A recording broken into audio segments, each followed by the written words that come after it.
আপনি এত রাতে ছাদে কি করছেন? হঠাৎ কোনো ছেলের কণ্ঠ শুনে চমকে উঠলাম। আমি ছাড়া তো কেউ নেই, ছাদে কেউ নেই। তাহলে এটা কার আওয়াজ? কোনো চোর নয় তো?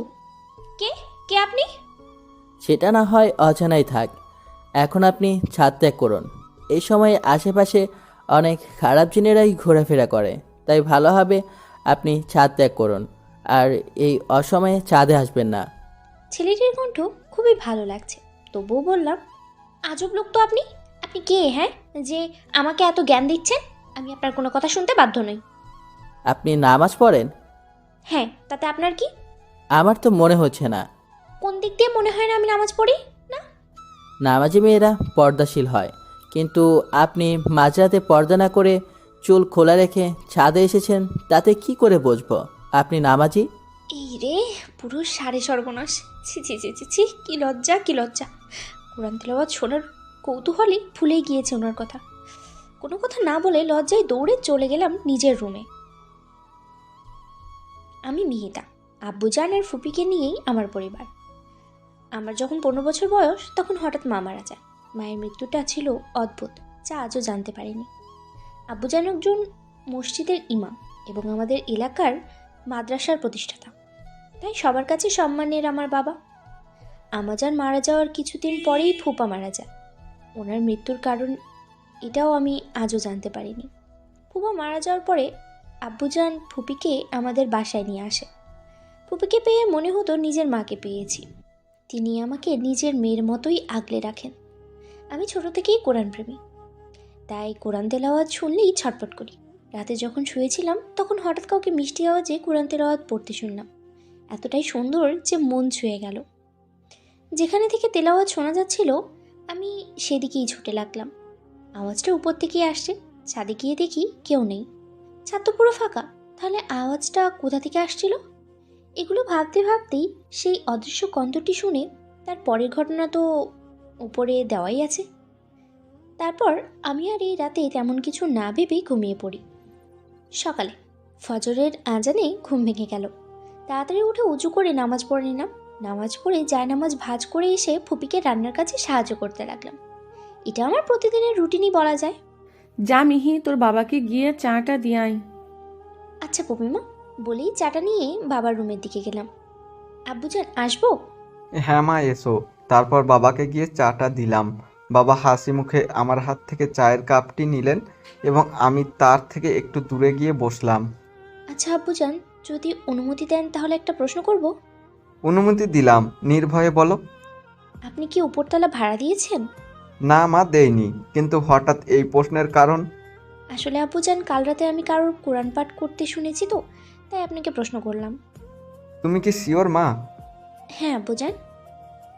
আচ্ছা, সমস্যা নেই, এইগুলা নিয়ে মাথা ঘামিও না। আচ্ছা আব্বুজান, আমি আসছি। খোদা হাফিজ। আল্লাহ হাফেজ। বলেই আমি আবার ফুপিমার কাছে চলে আসলাম। ফুপিকে নাস্তা বানাতে সাহায্য করলাম। যা মহিন, খাবারগুলো টেবিলে রেখে আয়।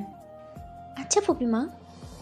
বলেই খাবার টেবিলে নিয়ে গেলাম এবং আব্বুজানকে ডেকে এনে ফুপিসহ নাস্তা করলাম। আব্বুজান চলে গেল মাদ্রাসায়, আর আমি গোছগাছ করতে থাকলাম। গোছগাছ করে ফুপির কাছে চলে এলাম। কি রে মেহিন, আবার আসলি কেন? এমনি ফুপিমা, ভালো লাগছিল না একা একা, তাই চলে আসলাম। আচ্ছা তুই রুমে যা, আমি কিছুক্ষণের মধ্যেই আসছি। আচ্ছা ফুপিমা। বলেই নিজের রুমে চলে আসলাম। হঠাৎই কালকের কোরআন তেলাওয়াতের কথা মনে পড়ে গেল। আচ্ছা, কাল কে কোরআন তেলাওয়াত করছিল? আর কাল কেই বা আমার সাথে এত কথা বললো? এগুলি ভাবছিল মিহিন। তখনই রুমে ফুপিমা প্রবেশ করলো এবং বলল, কি হচ্ছিস? কিছু না ফুপি, আসো বসো। বসলাম। এখন বল, কি বলবি? ভালো লাগছে না ফুপি, গল্প শোনাও না প্লিজ। বলেই কোলে মাথা রাখলাম। আচ্ছা বলছি, আজ তোকে জিনের গল্প বলবো। ফুপিমা, ভূত বলতে কিছু আছে? ভূত বলতে কিছু নেই পাগলি, থাকলে জিন রয়েছে। তোর ফুপার অনেক জিন বন্ধু ছিল, উনি জিনদের নিয়েই কাজ করতেন। আগে কখনো বলনি কেন? তুই ভয় পাবি বলে বলিনি। তোমার মেয়ে ভীতু নয়, অত্যন্ত সাহসী। বুঝেছি। এই বলেই আরো অনেক গল্প করতে লাগলাম। গল্প করতেই জহরের আজান দিয়ে ফেললো। আচ্ছা মিহি, যা নামাজ পড়ে নে। আচ্ছা ফুপিমা। বলেই সাওয়াত নিয়ে উজু করে নামাজ পড়ে নিলাম। তারপরে কিছুক্ষণ কোরআন পড়ে নিলাম। কোরআন পড়তে পড়তে 2:20 হয়ে গেল। পড়া শেষ করে বাইরে আসলাম, দেখি আব্বুজান ওর ফুপিয়ে মা আমার জন্য অপেক্ষা করছে খাবার টেবিলে। আমি তাড়াতাড়ি গেলাম। দুঃখিত আব্বুজান, ফুপিমা, দেরি হওয়ার জন্য। আসলে কোরআন পড়তে পড়তে দেরি হয়ে গেল। সমস্যা নেই মা, আসো আমার পাশে বসো। হ্যাঁ আব্বু, বলেই খেতে শুরু করলাম। খাওয়া দাওয়া শেষ করে নিজের রুমে চলে আসলাম। বিকেলে ছাদে উঠলাম। চারপাশে কোলাহলের শব্দ, ঠান্ডা বাতাস, পাখির ডাক, ভালোই লাগছে। শুকনো কাপড়গুলো নিয়ে নামলাম ছাদ থেকে। সন্ধ্যায় মাগরিবের আজান দেওয়ার পরে নামাজ আদায় করে ফুপির সাথে চা খাচ্ছি এবং গল্প করছি। এমন সময় কলিং বেল বাজলো এবং আমি ছুটে গেলাম দেখতে কে এসেছে। দরজা খুলে আমি তো অবাক আর খুশিও। দরজায় দাঁড়িয়েছিল আমার ছোট্টবেলার এবং আমার সব সময়ের সঙ্গী তিথি। ওকে দেখে আমি জড়িয়ে ধরলাম। আল্লাহ শুকর, তুই এসেছিস। কোথায় ছিলি এতদিন? জানিস তোকে কত মিস করেছি। ওলে ওলে আমার সোনা পাখিটা, এখন তো আমি এসে গেছি তাই না? আরে মিহি, কি করছিস কি? ওকে ভিতরে আসতে দে। এই রে, একদম ভুলে গেছি। আয় আয়, ভিতরে আয় বলেই তিথিকে ভিতরে নিয়ে আসলাম।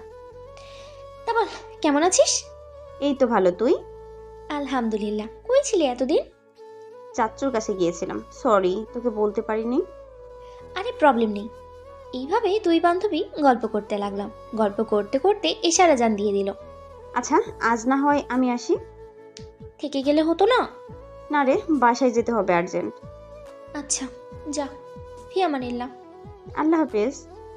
বলেই তিথি নিজের বাসায় চলে গেল। তিথি যাওয়ার পরপরই আমি ঈশার নামাজ আদায় করে নিলাম। রাতে ঘুমানোর আগেই সেই ছেলেটার তেলাওয়াত শোনার জন্য মনটা ছটপট করছে। যদি আরেকবার শুনতে পেতাম। তিথি যাওয়ার পরপরই আমি ঈশার নামাজ আদায় করে নিলাম। রাতে ঘুমানোর আগে সেই ছেলেটার তেলাওয়াত শোনার জন্য মন ছটপট করছে। যদি আরেকবার শুনতে পেতাম। কিন্তু এই তেলাওয়াত কেই বা করে সেটা আগে জানতে হবে।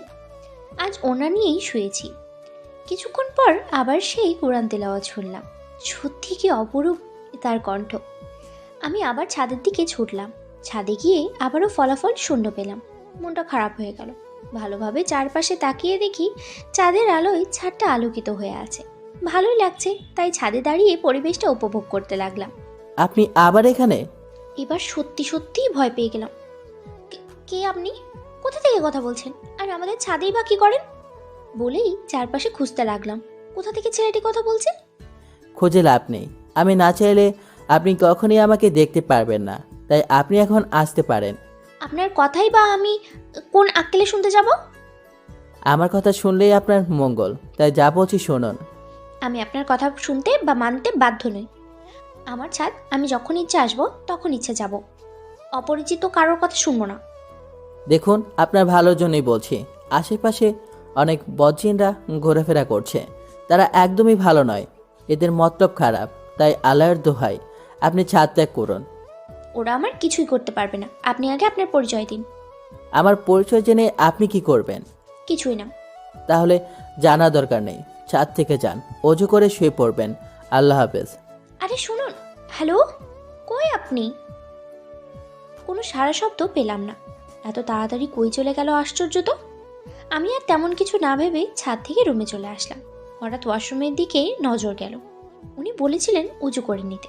আমিও উজু করে শুয়ে পড়লাম। এখন শুধু ওনার কথাই ভাবছি। কেন ওনার কথা আমি ফেলতে পারলাম না? কে উনি? এরকম অনেক প্রশ্নই মাথায় ঘুরপাক খাচ্ছে। ভাবতে ভাবতেই যে কখন ঘুমিয়ে পড়লাম আমি নিজেও জানি না। ফজরের আজানে ঘুম ভাঙল। উঠে উজু করে এসে নামাজ পড়ে নিলাম। প্রতিদিনের মতো আজও ফুবিমাকে হেল্প করতে লাগলাম। বাবাকে চা দিয়ে রুমে চলে আসলাম। কেন যেন মনটা খুব অশান্ত লাগছে। মিহি, নাস্তা করতে আয়। আসছি ফুবিমা বলেই নাস্তার জন্য গেলাম। নাস্তা শেষ করে বাবা নিজের মাদ্রাসায় চলে গেল। আমিও রুমে চলে আসলাম। একটু পরেই ফুবিমা আসলো আমার কাছে। কি রে, মন খারাপ নাকি তোর? না ফুবিমা, এমনি। তাহলে কি শরীর খারাপ? আরে সত্যি আমার কিছু হয় নাই। আচ্ছা, তোকে কিছু বানিয়ে দেই। বিকেলে দিও ফুপি। আচ্ছা, আমি যাই, রান্না ফেলে এসছি। আচ্ছা যাও। ফুপিমা চলে গেল। আমি কি করব ভাবছি।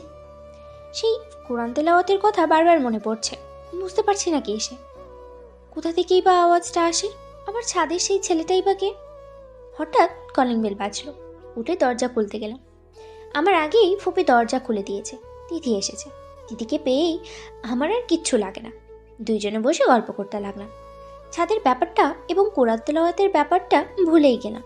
সন্ধ্যার দিকে আবারও মন খারাপ হয়ে গেল। তিথি বুঝতে পেরেই বলল, কিরে, মন খারাপ? কই না তো। তাহলে এমন মুখ ভার করে বসে আছিস কেন? আজ কেমন যেন বোরিং লাগছে, সময় কাটানোর জন্য তেমন কিছু নেই, তাই আর কি। ও, এই ব্যাপার। তো চল বাইরে থেকে কোথাও ঘুরে আসি। না, বাইরে যেতে ইচ্ছে করছে না। আর এখন তো সন্ধ্যা, এই ভর সন্ধ্যায় বের হওয়াটা মোটেই ঠিক হবে না। আরে কিচ্ছু হবে না, চল। প্লিজ তিথি, জোর করিস না। আপুজান জানলেই রেগে যাবে, প্লাস কষ্টও পাবে, কারণ কখনোই তার অনুমতি ছাড়া তো কিছু করিনি। আরে জানতে পারলো তো জানবে। আচ্ছা ঠিক আছে, ফুপির থেকে অনুমতি নিয়েই যাই তাহলে। বলেই আমাকে টেনে ফুপির কাছে নিয়ে গেল। ফুপির থেকে অনুমতি নিতে গেলে প্রথমে ফুপি রাজি হয় না, কিন্তু তিথির জোড়াজোড়িতে পরে রাজি হয়ে যায়। কিন্তু তবুও আমার অমত ছিল, আমাকে এক প্রকার জোর করেই নিয়ে গেল। চল মার্কেটে যাই। কি, পাগল হয়েছিস? এত দূরে কখনোই যাব না। আরে গেলে তোরই ভালো লাগবে। এই রিক্সাওয়ালা মামা মার্কেট যাবেন? আমার মন কেমন জানি কু ডাকছে, ভয় ভয় লাগছে। দোস্ত প্লিজ চল না। রিক্সা ঠিক করে ফেলেছি, তাই আর যাব না না বলে এখন চল বলেই জোর করে টেনে রিক্সায় উঠালো। একটু পরপরই কোলাহল ছেড়ে নির্জন রাস্তায় ঢুকে গেলাম। দুই পাশে ঘন ঘন গাছপালা, কেমন যেন সুবিধার মনে হচ্ছে না। গাছগুলো অদ্ভুত ভয় ভয় লাগছে। আল্লাহ আল্লাহ করে এই পথ শেষ হলেই বাঁচি। নিজেকে ব্যস্ত রাখার জন্য তিথির সাথে কথা বলতে লাগলাম। হঠাৎ কয়েকটা বট গাছ দেখতে পেলাম। দেখতে অনেক ভয়ঙ্কর লাগছে, আর আশেপাশে তেমন মানুষও নেই। ভয়ে ভয়ে কিছুক্ষণের মধ্যেই মার্কেটে পৌঁছালাম। মার্কেটে সেই ভালোই লাগছে। নিজের জন্য কিছু কিনলাম না, বাবার জন্য একটা টুপি কিনলাম, ফুপিমার জন্য তসবি কিনলাম। হঠাৎ দুইটা জিনিসের উপরে নজর আটকে গেল, একটা মিনি কোরআন এবং আরেকটা ছোট্ট চিকচিকে বাতি। বাতিটা খুব সুন্দর, আর এরকম এত সুন্দর দুইটা জিনিস আমি কখনো দেখিনি। এই দুইটাও নিলাম। এগুলো কিনতে কিনতে ইশারা জান দিয়ে দিল। দিদি, অনেক দেরি হয়ে গেল, প্লিজ চল। ওকে চল। বাইরে বের হলাম একসাথে, কিন্তু এখন পড়লাম আরেক ঝামেলায়। একটা রিক্সাও নেই, মানুষজনও কম। দেখেছিস দিদি, আমি ঠিক এই ভয়টাই পাচ্ছিলাম। আরে কিচ্ছু হবে না, চল শর্টকাটে যাই। আচ্ছা। তারপরে দুইজনে মিলে হাঁটতে লাগলাম। আশেপাশে মানুষজন একদমই নেই। কিছুক্ষণ পর সামনে আবার বট গাছ পড়লো। উপরে তাকালাম না, নিচের দিকে তাকিয়েই হাঁটতে লাগলাম তিথির সাথে। নাইলে উপরের দিকে তাকালে ভয় লাগে। দোস্ত প্লিজ তাড়াতাড়ি চল, এমনি দেরি হয়ে যাচ্ছে। আবার ফোনের চার্জ শেষ হয়ে গেলে তো পুরো অন্ধকার, কিছুই দেখা যাবে না। আরে তুই একটু বেশি ভয় পাচ্ছিস, কিচ্ছু হবে না, হাঁটতে থাক। আমি আর কথা বাড়ালাম না। হঠাৎ কেমন জানি ফিল হচ্ছে কেউ আমাদের দেখছে। আশেপাশে তাকাতে দেখি চারপাশে বড় বড় গাছপালা। আমি তাকাতেই গাছগুলো কেমন জানি নড়ছে। আস্তে আস্তে গাছ নড়ার বেগ বাড়তে লাগলো। এত বাতাস যে চারপাশে ধুলাবাড়ি ওড়ার কারণে যেটুকু দেখা যাচ্ছিল তাও দেখতে পাচ্ছি না। হঠাৎ তিথির আর্তনাদ শোনা গেল। মিহি, আমাকে বাঁচা, আমি বিপদে পড়েছি মিহি। তিথির কথা শুনে আমি ভয় পেয়ে গেলাম এবং বললাম, তিথি ভয় পাস না, আমি আছি। এখন তুই কোথায় আছিস সেটা আমাকে বল। মিহি প্লিজ আমাকে বাঁচা। আওয়াজটা জঙ্গলের দিক থেকে আসছে। অন্য সময় হলে আমি দেখলেই ভয় পেতাম, কিন্তু আজ আমার প্রাণের বন্ধু বিপদে আছে, তাই ভয়কে প্রশ্রয় না দিয়ে জঙ্গলে ঢুকতে নিলাম। হঠাৎ কেউ আমার হাত ধরে পেছন থেকে টানলো। আমিও পেছনে আমার হাত ধরে পেছন থেকে টানলো। আমিও পেছনে ফিরলাম। অন্ধকারে চেহারাটা বোঝা যাচ্ছিল না, কিন্তু এতটুকু বুঝেছি যে এটা একটা ছেলে, কারণ উনি আমার থেকেও বেশি লম্বা, তবে ওনার হাত বরফের মতো ঠান্ডা। এই সময়ে জঙ্গলের দিকে কেন যাচ্ছিলেন? কণ্ঠটা কেমন যেন চেনা চেনা লাগছে। ও হ্যাঁ, মনে পড়েছে, ওনার সাথে তো ছাদে কথা বলেছিলাম। কি হলো, বোবা হয়ে গেছেন নাকি? আমার বান্ধবী বিপদে পড়েছে, প্লিজ ওকে বাঁচাতে আমার সাহায্য করুন। এত রাতে আপনার বান্ধবী জঙ্গলে কি করবে? কেউ হয়তো নিয়ে গেছে। সেটা হয়তো আপনার মনের ভুল। কই, আমিও তো এই দিক দিয়ে যাচ্ছিলাম, কোনো আওয়াজ পেলাম না তো। বিশ্বাস করুন, আমার মনের ভুল নয়, আমি সত্যিই স্পষ্ট শুনেছি তিথির আওয়াজ।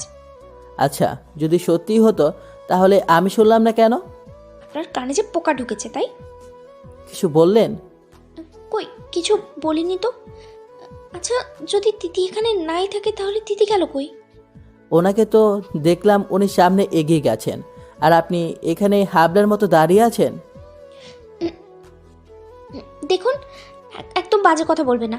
আমি কি ইচ্ছে করে দাঁড়িয়ে আছি নাকি?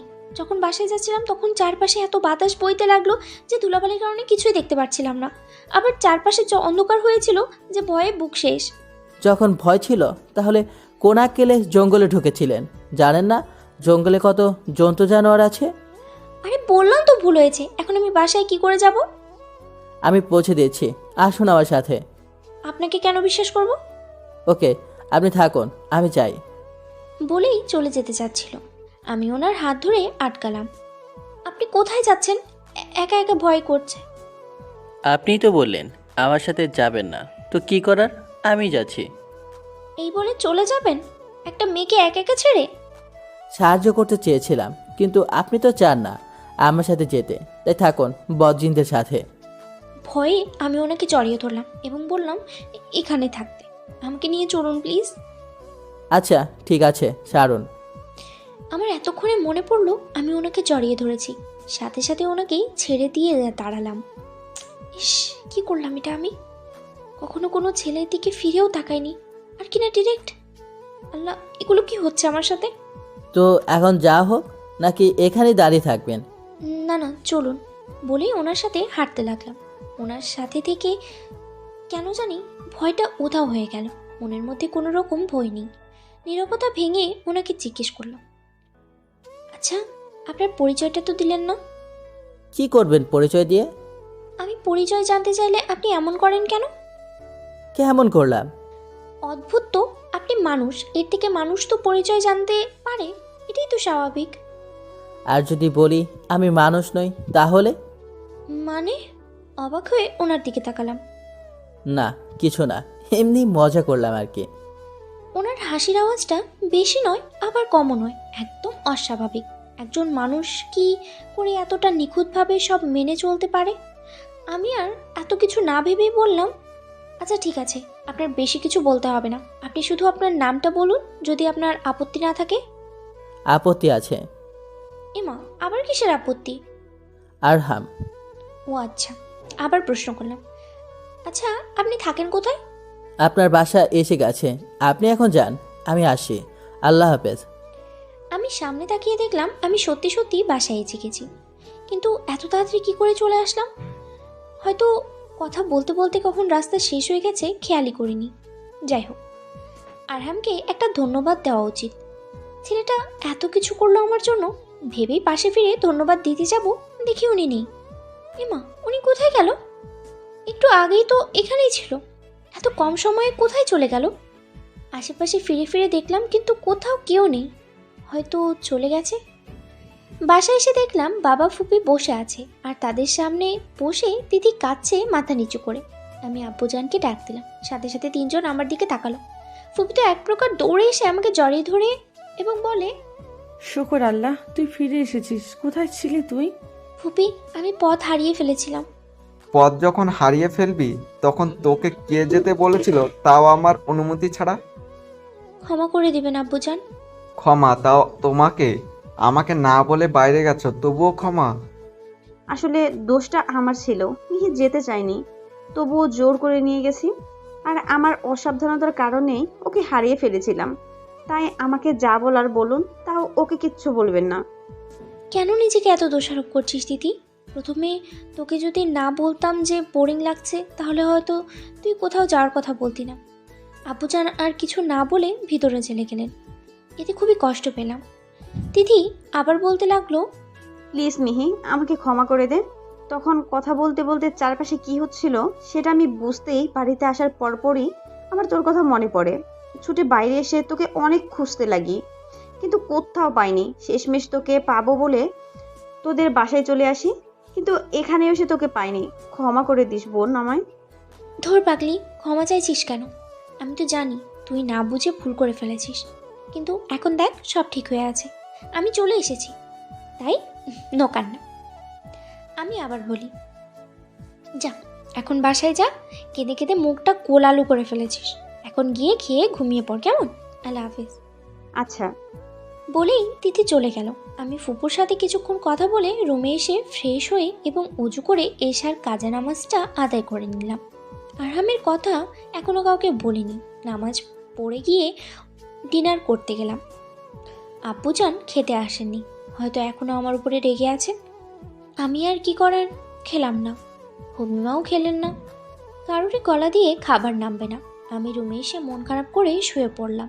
খুব একা একা লাগছে আজ নিজেকে। কেউ পাশে নেই আজ। আব্বুজান আজ পর্যন্ত কখনোই আমার সাথে এমন ব্যবহার করেননি। সবসময়ই আমায় আগলে রাখতেন। এগুলো ভাবতে ভাবতেই যে কখন চোখের কোণ বেয়ে দুফোঁটা জল গড়িয়ে পড়ল বুঝতেই পারিনি। এভাবেই রাত পার হয়ে গেল। সেদিন কোরআন তেলাওয়াত শুনতে হয়তো মনটা হালকা হতো, কিন্তু ভাগ্য আজ আমার সহায় নয়। হঠাৎ ফজরের আজান শুনতে পেলাম। ওয়াশরুমে গিয়ে উজু করে নামাজ পড়ে নিলাম। নামাজ পড়ে সোজা ছাদে চলে এলাম। এখনও চারপাশে আলো তেমন ফোটেনি। ছাদে দাঁড়িয়ে আকাশ দেখতে লাগলাম। শুনেছি আমাদের প্রিয় নবী হযরত মুহাম্মদ সাল্লাল্লাহু আলাইহি সাল্লাম এর যখন মন খারাপ হতো তখন তিনি আকাশের দিকে তাকিয়ে থাকতেন। আমারও মন খারাপ লাগছে, তাই আপাতত সঙ্গী হিসেবে এই আকাশটাকেই করি। এক মনে আকাশের দিকেই তাকিয়ে আছি আর ভাবছি আরহামের কথা। ওর আচরণ, কণ্ঠ, হাসি সবগুলোই অপরূপ লাগে আমার কাছে। এগুলোই ভাবছিলাম, হঠাৎ আমার কাঁধে কেউ হাত রাখলো। এতে আমি বেশ চমকে গেলাম, সাথে ভয়ও পেলাম। পিছনে ফিরে তাকানোর সাহস হচ্ছিল না। তার বলা কথাতেই স্বস্তির নিঃশ্বাস ফেললাম এবং পিছনে তাকালাম। কিরে মা, মন খারাপ? না আব্বুজান। তাহলে ছাদে এসেছিস কেন? এমনি আব্বুজান, ইচ্ছে হচ্ছিল ছাদে আসার, তাই চলে আসলাম। আমার উপর রেগে আছিস তাই না মা? আরে না আব্বুজান, কেন রাগ করবো তুমি বলো তো? তোকে যে বকেছি তাই। আমি আর কিছু বললাম না, চুপ করে মাথা নিচু করে রাখলাম। জানিস মা, তোর মায়ের মৃত্যুর পর আমি অনেকটা ভেঙে পড়েছিলাম। আমি কিছু নিয়ে বাঁচার অবস্থাতেই ছিলাম না, কারণ তোর মাকে অনেক ভালোবেসে আগলে রেখেছিলাম। তোর মায়ের শেষ অস্তিত্ব হলি তুই, তাই তোকেই আঁকড়ে ধরে বেঁচে আছি আমি। এখন যদি তোকেও হারিয়ে ফেলি তাহলে আমি কি নিয়ে বাঁচবো বল? বলেই বাবা কাঁদতে লাগলো। বাবার কথাগুলো শুনে আমিও কেঁদে দিলাম। বাবাকে গিয়ে জড়িয়ে ধরলাম আর বললাম, আর কখনো তোমার পারমিশন ছাড়া কিচ্ছু করব না বাবা, আর কখনো কোথাও ছেড়ে যাব না বলেই কাঁদতে লাগলাম। তারপরে বাবার চোখের পানি মুছে দিয়ে বলতে লাগলাম, পাগলি মেয়ে, আর কাঁদতে হবে না, এখন চল নাস্তা করবি। হ্যাঁ আব্বুজান চলো। বলেই আব্বুজানের সাথে গিয়ে খাবার টেবিলে বসলাম। আমি, ফুপি আর আব্বুকে সার্ভ করে নিজেও বসলাম। আজ আব্বুজান নিজে হাতে আমাকে খাইয়ে দিল এবং নিজেও খেয়ে নিল। আমার আজ নিজেকে অনেক সুখী মনে হচ্ছে। আচ্ছা মা, আমি যাই, সবাই আমার জন্য অপেক্ষা করছে। আর হ্যাঁ, আমাকে না বলে কোথাও যাবি না। আচ্ছা আব্বুজান, তুমি একদম চিন্তা করিও না, আর সাবধানে থেকো। ফি আমানিল্লাহ। খুদা হাফেজ। আমার মাথায় হাত বুলিয়ে দিয়ে আব্বুজান মাদ্রাসায় চলে গেল। আমি রান্নাঘরে চলে গেলাম। দেখি ফুপি রান্না করছে। ও ফুপি মা, তুমি একা হাতে আর কত করবে? আমাকেও দাও। না থাক, তুই গিয়ে বিশ্রাম নে। বিশ্রাম নেব তো ঠিকই, কিন্তু সেটা আমি না তুমি। মানে হলো এই যে আজ আমি রান্না করব, তুমি যাও নিজের রুমে। আরে আমার কথাটা তো শোন। কোনো কথা নয়, আজ আমিই রাঁধবো বলেই ফুপিকে ধাক্কাতে ধাক্কাতে বের করে দিলাম রান্নাঘর থেকে। তারপরে আমি রান্নাঘরে দাঁড়িয়ে ভাবতে লাগলাম কি রাঁধা যায় সেটা। কিছুক্ষণ পরেই ডিসাইড করলাম বিরিয়ানি এবং পায়েস রাঁধবো। যেই ভাবা সেই কাজ শুরু করে দিলাম। পেঁয়াজ ভাজতে যে হাতের তেল ছিটকে পড়লো, ফলে হাতের একটুখানি জায়গাতে ফোসকা পড়ে গেল। চিল্লালাম না, কারণ চিল্লালে ফুপি আর রাঁধতে দিবে না। জ্বালাটা সহ্য করে রান্নাটা শেষ করলাম। এখনও জ্বালা করছে। দুপুরের আগেই রান্না কমপ্লিট করলাম। রান্না শেষে আমি রুমে গিয়ে শাওয়ার নিয়ে উজু করে নিলাম নামাজের জন্য। ফুসকায় পানি লাগায় আরও জ্বালা করতে লাগলো, তবুও পরোয়া করলাম না। তাড়াতাড়ি নামাজ আদায় করে নিলাম। আরও জ্বালা বেড়ে গেল, তাই আর উপায় না পেয়ে মলম লাগিয়ে নিলাম এবং ওড়না দিয়ে হাতটা ঢেকে নিলাম, যেন কেউ না দেখতে পায়। তারপর খাবার টেবিলে গেলাম এবং দেখলাম আব্বুজান এবং ফুপি খাবার নিয়ে আমার জন্য অপেক্ষা করছে। আমি তাড়াতাড়ি গিয়ে বসে পড়লাম। বেশি দেরি করে ফেলিনি তো আব্বু? না মা, দেরি হয়নি, আমিও মাত্রই আসলাম। ও আচ্ছা, তা টেস্ট করে দেখো কেমন হয়েছে। আজ তুমি রেঁধেছো বুঝি? হ্যাঁ আব্বুজান। তাহলে তো খেয়ে দেখতেই হয়, কি বলো বোন? হ্যাঁ, তা তো অবশ্যই। বলেই দুজন খাবার মুখে দিল। আমি খেলাম না, উৎসাহের সাথে তাদের দিকে তাকিয়ে রইলাম। আব্বুজান তার মুখটা কেমন জানি গম্ভীর হয়ে গেল। এখন ভয় করছে রান্না খারাপ হয়নি তো। আব্বুজান পায়েসটা 1 চামচ খেলেন, কখনো কিছু বলছে না। এর মানে কি পায়েসটাও ভালো হয়নি? ভয়ে ভয়ে জিজ্ঞেস করলাম, কি হলো, ভালো লাগেনি খাবারটা? আব্বুজান এবার আমার দিকে গম্ভীর দৃষ্টিতে তাকালো। এতে তো আমার যায় যায় অবস্থা। হঠাৎ বাবা আর ফুপি একে অপরের দিকে তাকালো এবং একসাথে হেসে দিল। আমি ব্যাপারটা ঠিক বুঝতে পারছিলাম না, হঠাৎ এমন করে হাসছে কেন। আমি তাদের দিকে ভ্রু কুঁচকে তাকালাম এবং বলতে লাগলাম, এখানেও তো হাসির কি হলো? দেখেছেন ভাই, সামান্য রান্নার জন্য আমাদের মিহির কি অবস্থা হয়েছে। বলেই ফুপি আবার হাসতে লাগলো। হ্যাঁ বোন, ঠিক বলেছিস। আব্বুজান, তোমাদের যদি আমাকে নিয়ে মজা করা শেষ হয়ে থাকে তাহলে এখন অন্তত বলো কেমন হয়েছে। খুব ভালো রান্না করেছিস মা, একদম পারফেক্ট। হ্যাঁ রে মিহির, 3 সত্যি। ধন্যবাদ ফুপিমা, বলে আমিও খেতে লাগলাম। পাগলি। খাবার এতটাও খারাপ না, ভালোই খেলাম। খাওয়া শেষে বাবা মাদ্রাসায় চলে গেলেন। আমি আর ফুপি মিলেই টেবিল পরিষ্কার করতে লাগলাম। রান্নাঘরে গিয়ে খাবার 2 প্লেট সরিয়ে রাখলাম। 1 প্লেট তিথির জন্য, আরেক প্লেট আরামের জন্য। কিন্তু আফসোস, আজ তিথি আসলো না। তাই মনটা খারাপ হয়ে গেল। কেন যে আসলো না কে জানে। রাতে শুয়ে আছি, তিথি আজ আর আসেনি। খুব খারাপ লাগলো। হঠাৎ আবার সেই কোরআন তেলাওয়াত শুনলাম। কি মধুর সেই তিলাওয়াত। রাত বাজে এখন 2:06। এত রাতে কেই বা সবসময় তেলাওয়াত করে? আর একটা ব্যাপার লক্ষ্য করেছি, যখনই আমি ছাদে কোরআন তেলাওয়াত শুনতে যাই সাথে সাথে তেলাওয়াত বন্ধ হয়ে যায় আর আরহামের আওয়াজ শুনতে পাই। আচ্ছা, এই আরহাম প্রতিদিন রাতে আমাদের ছাদে কি করে? আর ও কোথা থেকেই বা কথা বলে আমাকে দেখে? আজ যে করেই হোক সকল রহস্য বের করতে হবে। ছাদে যাওয়ার সময় আমার রান্না করা খাবারগুলোর কথা মনে পড়ল। তাড়াতাড়ি গিয়ে খাবারগুলো নিয়ে ছাদে উঠলাম। গিয়ে দেখি কেউ নেই। আবার সেই বরাবরের মতোই তেলাওয়াত বন্ধ হয়ে গেল। বুঝলাম না কি হচ্ছে এগুলো।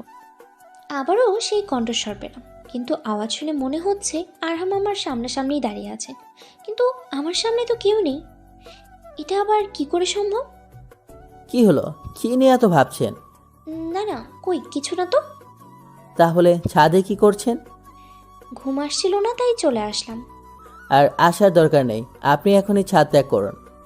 আচ্ছা, আপনি এমন কেন বলুন তো? ছাদে আসলেই তাড়িয়ে দেন, আর আপনি বা আমাদের ছাদে কি করেন? এই প্রশ্ন করাতে উনি জবাব দিলেন না। এবার আমি আমার প্রশ্নের ভান্ডার খুলতে শুরু করলাম। কি হলো বলুন? আপনাকে কেন আমি দেখতে পারি না, আর আমাদের ছাদেই বা কি করেন? সত্যিটা বললে আপনি ভয় পাবেন, তাই বলবো না। আমি ভয় পাবো না, আপনি বলুন। আসছে আমাকে ভয় দেখাতে, আমি ভয় পাই না। হঠাৎ চারপাশটা কেমন ঠান্ডা হয়ে গেল, আর কি সুন্দর সুগন্ধ মন ছুঁয়ে যাচ্ছে। কিন্তু হঠাৎ এরকম পরিবেশ সৃষ্টি হলো কেন? আমি আপনাদের মতো সাধারণ মানুষ নই, আমি একজন জিন। জিন? সেটা শুনে আমি অবাক হয়ে যাই। ভাবতেই পারছি না আমার সামনে একজন জিন দাঁড়িয়ে আছে, আর আমি তার সাথে প্রতিদিন কথা বলছি। কিন্তু আমার একদমই ভয় লাগছে না। কিন্তু কেন? আমি তো এগুলোতে প্রচুর ভয় পাই, তাহলে আজ এখন কেন ভয় লাগছে না? কি হলো, এভাবে হা করে তাকিয়ে আছেন কেন? আপনি তো অদৃশ্য, তাহলে আমি বা কার দিকে তাকাবো? ও আচ্ছা, তা ভয় করছে না? একটুও না। কেন? জানি না। আচ্ছা, এখন বলুন কেন এসেছেন? আসলে, বলেই খাবারের প্লেট সামনে এগিয়ে দিলাম। খাবার ঢাকা থাকায় উনি বুঝতে পারলেন না ভিতরে কি আছে। কি এগুলো? আপনার জন্য। কি আছে এতে? আপনি নিজে দেখে নিন। ওকে বলে উনি আমার হাত থেকে খাবারের প্লেটটা নিলেন। নেওয়ার সময় আমার হাতে ওনার অল্প ছোঁয়া লাগে। আমি শিউরে উঠি। বরফের মতো ঠান্ডা হাত। ওনাকে এখন অল্প অল্প দেখা যাচ্ছে, ছায়ার মতো। উনি প্লেট উল্টিয়ে দেখলেন বিরিয়ানি এবং পায়েস। ওয়াও, পায়েস! পায়েস। বিরিয়ানি পছন্দ হয়নি? আসলে আমাদের মিষ্টি খাবারই বেশি প্রিয়। ও, বুঝলাম। কি বুঝলেন? এই যে আপনাদের মিষ্টি খাবার পছন্দের। হ্যাঁ। বলে উনি খেতে লাগলেন। আমার ভালোই লাগছে মোমেন্টটা, কিন্তু ওনাকে দেখতে পাচ্ছি না, এটাই সমস্যা। আচ্ছা, আপনাকে দেখতে পাচ্ছি না কেন? আমি অদৃশ্য হয়ে আছি তাই। ও আচ্ছা, সামনে আসেন না কেন? সমস্যা আছে তাই আসি না। কিসের সমস্যা? আমার খাওয়া শেষ, এই নিন বাটি, আর পায়েসের জন্য শুক্রিয়া। উনি আমার সামনে আছেন এটা অনুভব করতে পারছি। কেমন লাগলো খেতে? খুব ভালো হয়েছে। আপনি রেঁধেছেন তাই না? হুম। আচ্ছা ঠিক আছে, এখন আপনি ছাদ ত্যাগ করুন। আল্লাহ হাফেজ। আর হ্যাঁ, অজু করে ঘুমাবেন। আর একটু থাকি না? অনেক থেকেছেন, এখন যান, গিয়ে ঘুমান। আচ্ছা, আল্লাহ হাফেজ। বলেই ওনাকে কিছু বলার সুযোগ না দিয়ে বাটি নিয়ে চলে আসলাম ছাদ থেকে। কিচেনে গিয়ে বাটিগুলো ধুয়ে লাইট অফ করে রুমে চলে আসলাম। আজ ওনার উপরে অনেক রাগ করেছে। উনি আমাকে একটুও বোঝে না, বারবার ধমক দিয়ে বাসায় পাঠিয়ে দেয়। আমিও আর যাবো না, দেখি কি করে। এগুলো ভাবতে ভাবতেই শুয়ে পড়লাম। অজু করার কথা ভুলেই গেছি। মাঝরাতে হঠাৎ কিসের আওয়াজ পেলাম। আওয়াজটা বাইরে থেকে আসে, কিন্তু কিসের শব্দ বুঝতে পারছি না। আমি বললাম, কে কে ওখানে? কোনো শব্দ নেই। হঠাৎ আব্বুজানের গলা শুনতে পেলাম। মা, আমি দেখে যাও এখানে কত সুন্দর ফুল। কোথায় ফুল আব্বুজান? বাগানে এসে দেখে যাও। আচ্ছা আব্বুজান, আসছি। বলে আমি দরজা খুলে বাগানে গেলাম, কিন্তু আব্বু নেই। কোথায় গেল? এখানেই তো ছিল, আর আমাকে ডাকছিল। হঠাৎ কারোর হাসির শব্দ পেলাম। এতে আমি বেশ ভয় পেয়ে যাই। কি হচ্ছে আমার সাথে এসব? হঠাৎ আমার থেকে দূরে একটা অবয়ব দেখতে পেলাম। চেহারাও অনেক বিশ্রী, চোখ নেই, অথচ সেখান থেকে ঘন ঘন রক্ত ঝরছে। এই মুখের এক সাইড কঙ্কালো, আরেক সাইড কালো কালো ফোসকা দিয়ে ভরা। কি অবস্থা চেহারার! আর পুরো শরীরের অবস্থার কথা কি আর বলবো। পারলে আমি এক্ষুনি বমি করে দিই, এমন একটা অবস্থা। চাঁদের আলো থাকায় এক অবয়বের চেহারা বোঝা যাচ্ছিল। আমার দিকে তাকিয়ে হাসতে লাগলো বিচ্ছিরিভাবে। আমি ভয়ে আর ঘেন্নায় শেষ। দৌড়ে পালাবো তাও পারছি না। মনে হচ্ছে পায়ে কেউ শক্তভাবে বেঁধে রেখেছে। কি করব কিছুই বুঝতে পারছি না। যেই আমাকে ধরতে যাবে তখনই অবয়ব জোরে দূরে গিয়ে পড়ে। বুঝলাম না ব্যাপারটা। হঠাৎ আমার সামনেই কেউ এসে দাঁড়ালো। সাদা জোব্বা পরা, এবং তার শরীর থেকে এক অদ্ভুত আলো বের হচ্ছে। তার সুগন্ধিতে বুঝতে বাকি রইল না এটা কি। এটা আরহাম। সেই আমার সামনে। অবয়বটি উঠে আবার তেড়ে আসলো আমাদের দিকে। আরহাম হাত মুঠো করে কিছু একটা গুনগুন করে পড়ে হাতে আগুনের গোলা সৃষ্টি করলো। আমি বেশ অবাক হয়ে যাই। আগুনের গোলাটি অবয়বটির দিকে ছুটতে লাগলো, আর সে চিল্লাতে লাগলো। শেষে একটা কথাই বলল, আমি ফিরে আসবো। বলেই সে উধাও হয়ে গেল। আমি এখনো ভয়ের দৃষ্টিতে সেদিকেই তাকিয়ে আছি। এমন দৃশ্য কখনোই দেখিনি। আর ভাবা তো দূরে থাক। আরহাম আমার দিকে ফিরল এবং আমার গালে তার এক হাত রেখে বলল, আপনি ঠিক আছেন তো? আমি কিছুক্ষণ তার দিকে তাকিয়ে কোনো উত্তর না দিয়ে তাকে জড়িয়ে ধরলাম আর কাঁদতে লাগলাম। আমার খুব ভয় লাগছে আরহাম, খুব ভয় লাগছে। আমি এসে গেছি না, এখন কোনো ভয় নেই। আমি থাকতে আপনার দিকে কেউ চোখ তুলে তাকাতেও পারবে না। উনি পরম যত্নে আমার মাথায় হাত বুলিয়ে দিতে দিতে সান্ত্বনা দিতে লাগলো। আমিও আস্তে আস্তে স্বস্তি ফিল করলাম। ওনার বুকে এক অন্যরকম শান্তি। একটু পর ওনার বুক থেকে মাথা উঠিয়ে ওনার দিকে তাকালাম। ওনাকে আমি এখনো দেখতে পারলাম না। এতে মন খারাপ হয়ে গেল এবং ওনাকে ছেড়ে একটু দূরে গিয়ে মাথা নিচু করে দাঁড়ালাম। কি হলো, হঠাৎ এমন ব্যবহার করলেন কেন? তো কি করব, আপনাকে তো একবারও দেখতেই পেলাম না। আরে দেখার জন্য এত ব্যস্ত হচ্ছেন কেন? আমার হুকুম নেই, তাই আপনাকে আমার মুখ দেখাতে পারবো না। কিসের হুকুম আবার? সেটা আপনাকে বলতে পারবো না। আমি কিছু বললাম না। হঠাৎ উনি আমার বাম হাতে স্পর্শ করলেন। ওনার ঠান্ডা হাতের স্পর্শে আমি কেঁপে উঠলাম। হাতে কি হয়েছে? আমার এতক্ষণে মনে পড়ল আমার হাতের ফোসকাটার কথা।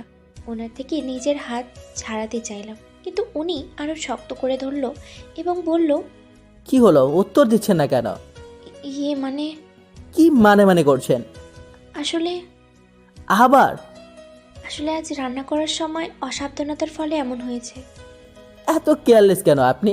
কোনো কাজে কি ঠিক মতো করতে পারেন না? তার মানে আপনি কি বলতে চাইছেন? আমি অকর্মা ঠিকই? তা নয় তো কি, আজ আমি ঠিক সময়ে না পৌঁছালে আপনার কি হতো ভাবতে পারছেন আপনি? সত্যি তো। ধুর, কেন যে এত রাতে কারোর কারোর শুনতে গেলাম। ধুর, আমি আসলে একটা অকর্মা ঠিকই। আবার কি ভাবছেন? কিছু না, হাত ছাড়ুন আমার। আমার ওপর অভিমান হয়েছে বুঝি? আপনি কে যে আপনার উপরে অভিমান করব? আর কেনই বা করতে যাব? তখন ওইভাবে বলেছি তাই। বুঝতেই যখন পারেন তাহলে জিজ্ঞেস করেন কেন? আমি তো আপনার ভালোর জন্যই বলি। এত রাতে একটা মেয়ে ছাদে গেলে বজ্জিনের তো নজর লাগবেই। আর অবশ্য লেগে গেছে, সে একটু আগে আপনাকে আক্রমণ করলো, তার নজর তো লেগে গেল। আমি ভয়াত্মক দৃষ্টিতে তার দিকে তাকালাম। এত ভয় পাবার কারণ নেই, আমি আপনার পাশে আছি। আমি থাকতে কখনো কোনো বিপদ আপনাকে স্পর্শ করতে পারবে না।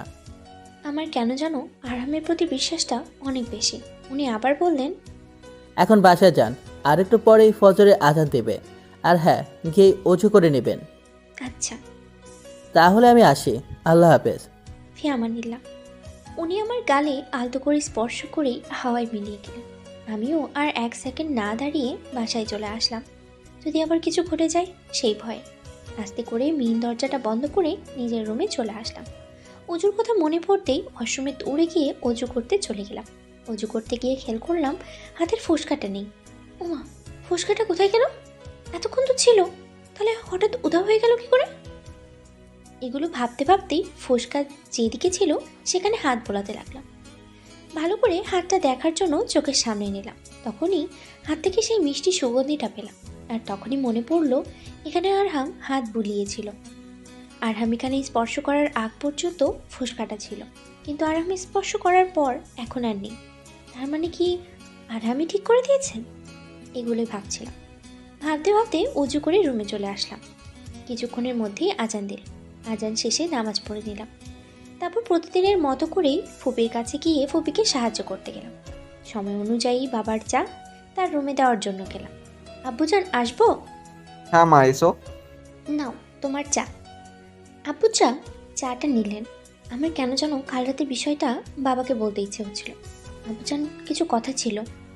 হ্যাঁ মা, বলো। আসলে নির্ভয়ে বলো মা, কি বলবে? আসলে বলেই বাবাকে কাল রাতে সব ঘটনা খুলে বললাম। বাবা চিন্তিত হয়ে পড়লেন। কিছুক্ষণ পরে বললেন, তোমাকে যে বাঁচিয়েছে সে কে জানো? বাবাকে কি আরামের কথা বলে দেব? না থাক, না বলাই ভালো। কিন্তু মিথ্যেই বা কি করে বলি? কি হলো মা, বলো। চিনো তুমি তাকে? আমি বাবার থেকে সত্যি লুকাতে পারবো না। কে সে? বাবা, তার নাম আরহাম। আরহাম? হ্যাঁ বাবা, কিন্তু কি হয়েছে, এমন করে উঠলে কেন? আরহামকে আমি ভালো করে চিনি মা। কি করে? আরহাম আমার অনেক সাহায্য করেছে, এখন ও তোমাকে সাহায্য করছে। সত্যি আমরা কৃতজ্ঞ আরহামের কাছে। আচ্ছা আব্বুজান, আপনি কি তাকে দেখেছেন? না মা, আজও তাকে দেখিনি। ও আচ্ছা। আর হ্যাঁ, সেদিন বলেছিলে না কে এত সুন্দর করে কোরআন তিলাওয়াত করে? হ্যাঁ আব্বুজান। সেটা আরহামই করে। সত্যি? হ্যাঁ।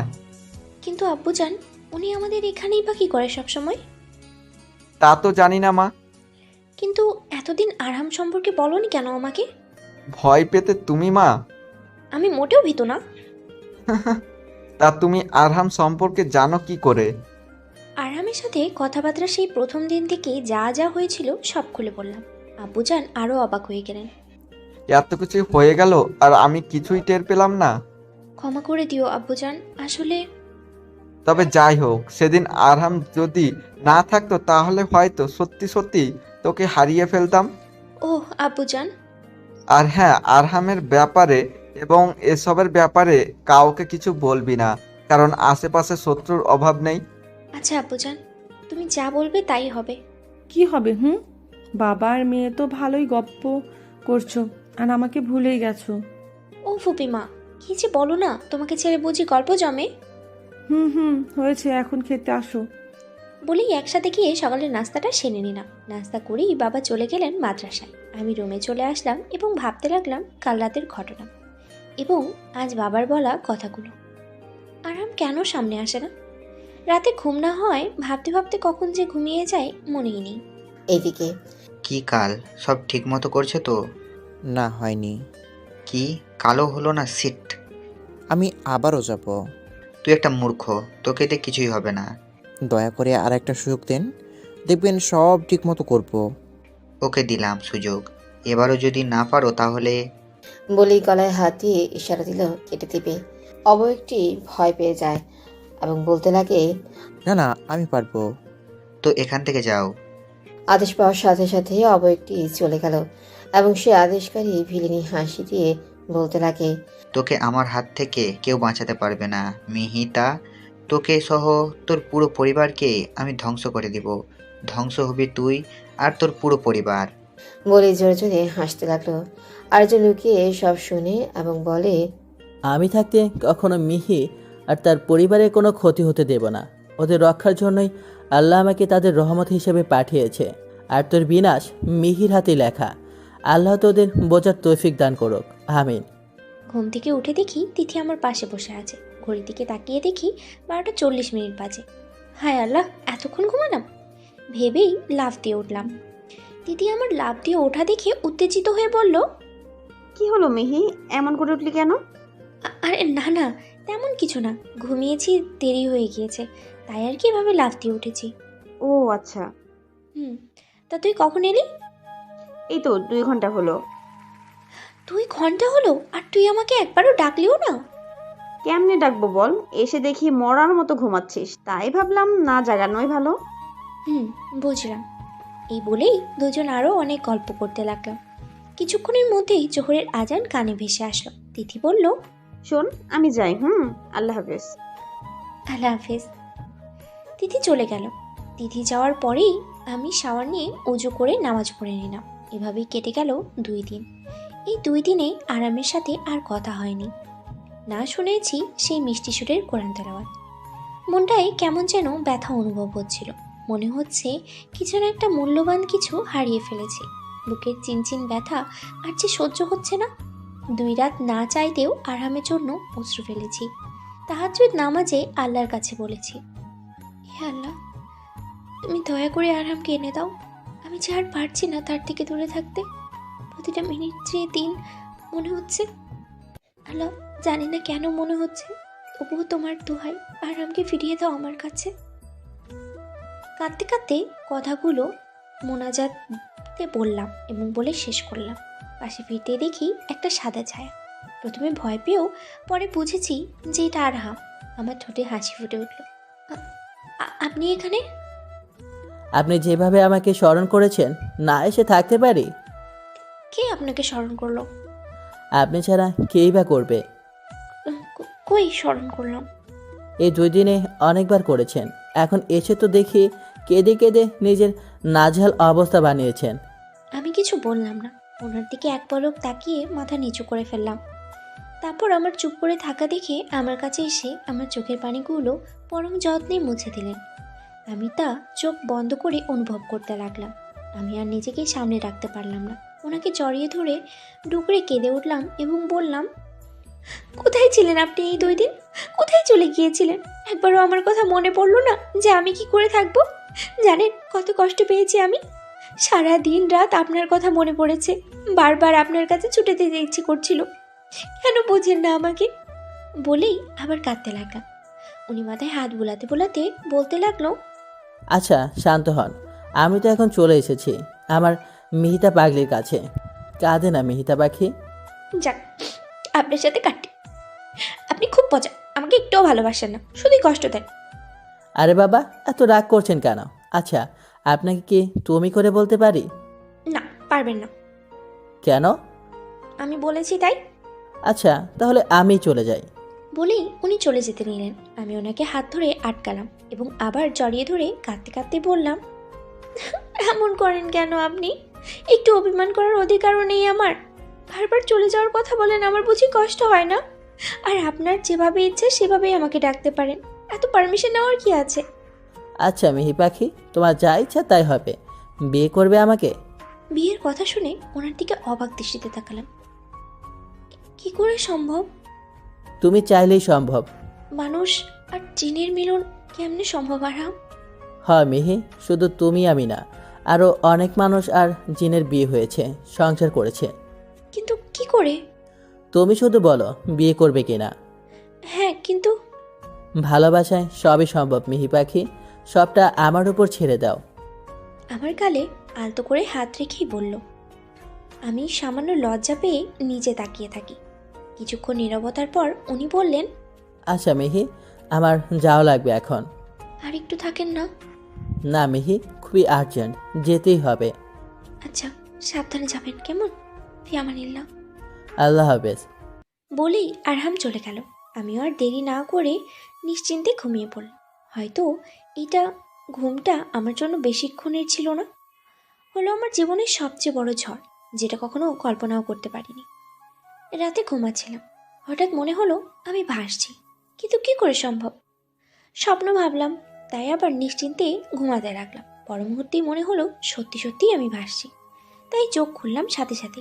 চোখ খুলতেই আমি ছিটকে দূরে গিয়ে একটা গাছের সাথে ধাক্কা খেলাম। হ্যাঁ, আমি এখন সেই জঙ্গলটাতেই আছি। অদৃশ্য কিছু আমাকে এখানে নিয়ে এসেছে এবং দূরে ফেলেছে। আমি অনেক ব্যথা পাই, পায়ে এবং হাতে, পুরো শরীরেই ব্যথা অনুভব হচ্ছে। উঠে দাঁড়ানোর মতো শক্তিটাও নেই। হঠাৎ অদৃশ্য হাত আমার চুলের মুঠি ধরে শূন্যে ওঠালো। ব্যথায় আমি নিজেকে ছাড়ানোর চেষ্টা করছি, কিন্তু বরাবরই ব্যথা হচ্ছিল। ব্যথায় চিৎকার দিচ্ছি বারবার। হঠাৎ অদৃশ্য অট্টহাসি শুনতে পেলাম। তোর সৌন্দর্য নিয়ে খুব বড়াই, তাই না? এখন দেখ তোর কি দশা করি। কে আপনি? কেন আমাকে আঘাত করছেন? আমি কি ক্ষতি করেছি আপনার? কেন আমাকে এখানে নিয়ে এসেছেন? ছাড়ুন আমায়। এত প্রশ্ন আমার একদমই পছন্দ না, আর আজ তোকে তো মেরেই ছাড়বো।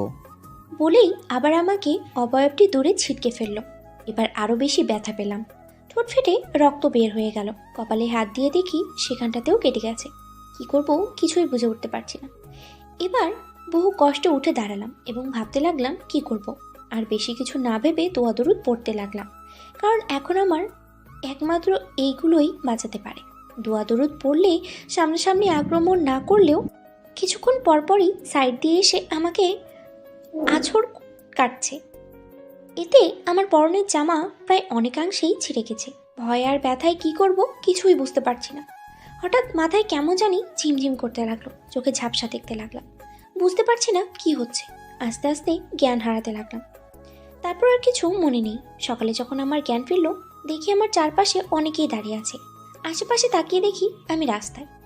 আব্বুজান আমার থেকে একটু দূরে দাঁড়িয়ে আছেন, কেমন যেন মনমরা হয়ে আছে। ফুপিমা মুখ লুকিয়ে কান্না করছে। আর যারা আমার চারপাশে দাঁড়িয়ে কানাকানি করছে, বুঝলাম না কেন সবাই এমন করছে, কি হচ্ছে এখানে। তারপর নিজের দিকে তাকিয়ে দেখি আমি অর্ধনঙ্গ অবস্থায়। আমি জোরে চিৎকার দিলাম। এতে ফুপিমা আমার কাছে আসলো। আমি কাঁদতে লাগলাম। কখনো কোনো পরপুরুষ আমার হাতের নখও দেখেনি, আর আজ কিনা আমি অর্ধনগ্ন অবস্থায়, তাও এতগুলো মানুষের সামনে। বুক ফেটে কান্না আসছে, কি থেকে কি হয়ে গেল। ফুপিমাকে জড়িয়ে ধরে হাউমাউ করে কাঁদছি। ফুপিও কাঁদছে। মেয়ের ন্যাকা কান্না দেখো, এমন ভাব দেখাচ্ছে যে কিছুই জানে না। এভাবে কেন বলছেন আপা? আমাদের মেয়ের কি দোষ? সব দোষ তো আপনাদের ওই নষ্টা মেয়েটারই। ছি ছি ছি, এই মেয়ের চরিত্রে অনেক দোষ আছে।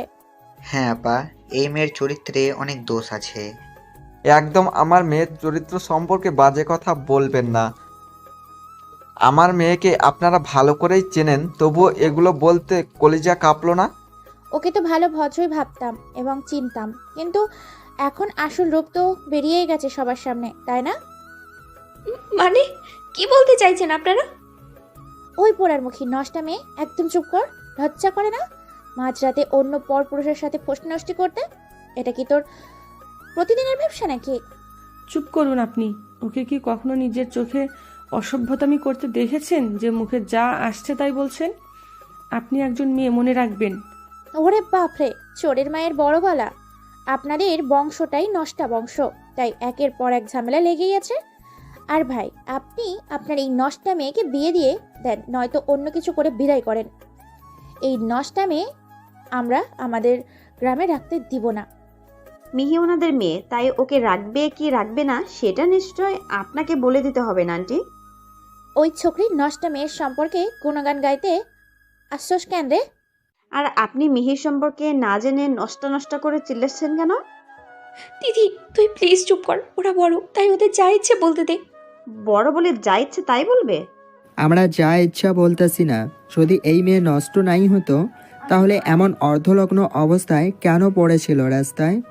আরে এরে গ্রাম থেকে বাইর করো, নইলে আমাগো গ্রামের মায়াগো অমঙ্গল হইব। হ হ, ঠিক কইছেন। একদম বাজে কথা বলবেন না আমার মেয়েকে নিয়ে। আমার মেয়ে আমার সাথে আমার বাড়িতেই থাকবে, এতে আপনাদের অসুবিধা কোথায়? হুম, একদম না।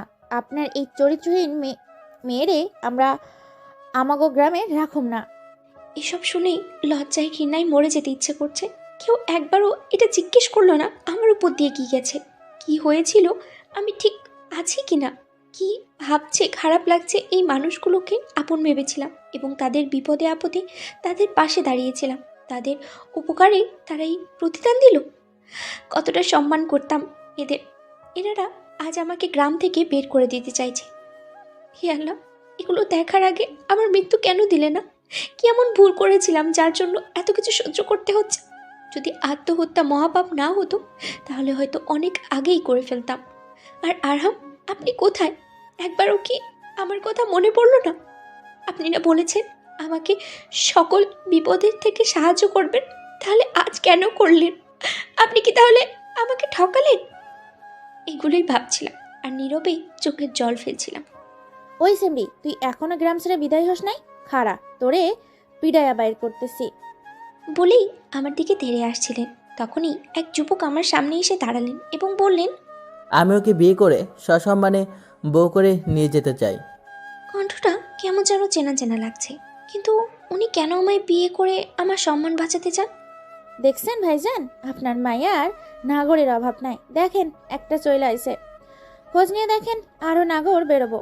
একদম আজে বাজে কথা বলবেন না। আমি ওনাকে চিনিও না। রাস্তা দিয়ে যাচ্ছিলাম, তখনই আপনাদের ঝামেলা আমি দেখি। আর ওনাকে দেখে মনে হচ্ছে অনেকটাই অসুস্থ। একবারও ওনার খবর নিয়েছেন? আসলেও যে মেয়েটি কি করেছে সে সম্পর্কে কি জানতে চেয়েছেন? আজ তো ওনার কোনো বিপদও হতে পারত, তা না করে ওনাকে এই অবস্থায় রেখে তামাশা শুরু করেছেন। উল্টাপাল্টা যাই মুখে আসছে তাই বলে যাচ্ছেন। আপনাদের বিবেক বলতে কি কিছু আছে, নাকি সেটা ব্যবহার করার প্রয়োজন বোধ করেননি? আর আপনাদের মতো কিছু বিবেকহীন মানুষের জন্য আজ ওনার মতো নিরীহ মেয়েরা বিনা কারণে কষ্ট পাচ্ছে, বড় বড় শাস্তি ভোগ করছে। আমার গ্রামে এসে তুই আমাকেই ধমকাচ্ছিস? দুঃখিত, আমি আপনাকে বা এখানের কাউকে ধমকাচ্ছি না, শুধু বোঝাচ্ছিলাম আপনাদের মধ্যে মনুষ্যত্ব লোপ পেয়েছে, সেগুলো আঁকড়ে ধরুন। কিন্তু আপনারা মনুষ্যত্বের কি বোঝেন? বুঝলে তো মেয়েটাকে এখনও এই রাস্তায় রাখতেন না, বাসায় গিয়ে তার প্রাথমিক চিকিৎসা করাতেন। তারপর কি হয়েছে, ব্যাপারটা কি, সেগুলো তো জানতে চাইতেন, তাই না? কিন্তু তা না করে রাস্তায় সবার সামনে মেয়েটাকে আর তার পরিবারকে অপমানই করে যাচ্ছেন। ওনার কথায় কেউ কিছু বলে না, মাথা নিচু করেই দাঁড়িয়ে আছে। আমি যুবকটির দিকে তাকিয়ে মুগ্ধ দৃষ্টিতেই তাকিয়ে আছি। সে আমার হয়ে কত প্রতিবাদ করছে। উনি আমার দিকে ফিরে একটা চাদর আমার গায়ে জড়িয়ে দিলেন। আমি অবাক চোখে তাকিয়ে আছি তার দিকে। তারপর আবার কিছুক্ষণ পর আরেকজন বললেন, তবে মিহি, ভুল করুক বা না করুক, ওকে আমরা গ্রামে রাখতে পারবো না। ঠিক আছে, রাখতে বলেছে কে? আমি ওকে সমস্ত সম্মানের সাথে বিয়ে করব। এমন দিন আসবে যেদিন আপনারা সবাই আফসোস করবেন ওর জন্য, সেটা মাথায় রাখবেন। বলেই ছেলেটি আমার আব্বুজানের দিকে গেলেন এবং বললেন, আপনি ওনার বাবা? হ্যাঁ। একটু আমার সাথে অন্যদিকে আসুন, কিছু কথা আছে। বলেই ওনারা অন্যদিকে চলে গেল এবং কথাগুলো বলতে লাগলো। আমি কিছুই বুঝতে পারছি না কি হচ্ছে এইসব। কিছুক্ষণ পর কথা বলে আবার আগের জায়গায় আসলেন। ব্যাপারটা একটু বুঝলাম না। বাবা এসেই বলা শুরু করলেন, আচ্ছা, আপনাদের যদি এতই সমস্যা তাহলে আমিও আর আমার মেয়েকে এই তুচ্ছ গ্রামে রাখতে চাই না। যেখানে আমার মেয়ের কোনো সম্মান নেই, সেখানে থাকার কোনো প্রশ্নই আসে না। তাই আমি ঠিক করেছি আমার মেয়েকে এই ছেলেটির সাথে বিয়ে দিব। আমার মাথায় আকাশ ভেঙে পড়ল। কি বলছে বাবা? আমি যে আরহামকে ভালোবাসি, ওকে ছাড়া অন্য কাউকে মনে জায়গা দেওয়া যে আমার পক্ষে অসম্ভব। হ্যাঁ, আবার ওনাকে বিয়ে না করলেও যে বাবা আরও বেশি অপমানিত হবে। হে আল্লাহ, তুমি আমায় এই কোন গোলক ধাঁধায় ফেললে? কেন এত পরীক্ষা নিচ্ছ আমার? এগুলোই ভাবছিলাম, ততক্ষণে কাজে এসে হাজির। কেউ একবারের জন্যও জিজ্ঞেস করল না এই বিয়েতে আমার মত আছে কি নেই। কি আর করার, শেষে বাধ্য হয়েছে বিয়েটা করতে। আরাম যদি আমায় সত্যি ভালোবাসতো তাহলে ও এসে বিয়েটা ভাঙতে পারতো, কিন্তু না, সে আসেনি। এখন আমি এক অচেনা ছেলের বউ হয়ে গেলাম। এই ছেলেটির জায়গায় আরাম থাকলে কি বেশি ক্ষতি হয়ে যেত আল্লাহ? বিয়ে হওয়ার পর ফুপিকে ঝাপটে ধরে কাঁদতে লাগলাম। ফুপিও কাঁদছে। ভালো থাকিস মা, নিজের খেয়াল রাখিস ঠিক মতো। এখন তোর যে অনেক দায়িত্ব। তুমিও ভালো থেকো ফুপির মা। আর বাবা, নিজের খেয়াল রেখো, ওষুধ খেয়েও সময় মতো। আমাকে ক্ষমা করে দিস মা, আমার যে আর কোনো উপায় ছিল না তোকে রক্ষা করার। না আব্বুজান, তোমার কোনো দোষ নেই। আল্লাহ যা চাইছেন তাই তো হচ্ছে, তাই না? মা, সব সময় আল্লাহর উপর ভরসা রাখিস, দেখবি তোর খারাপ কিছু হবে না।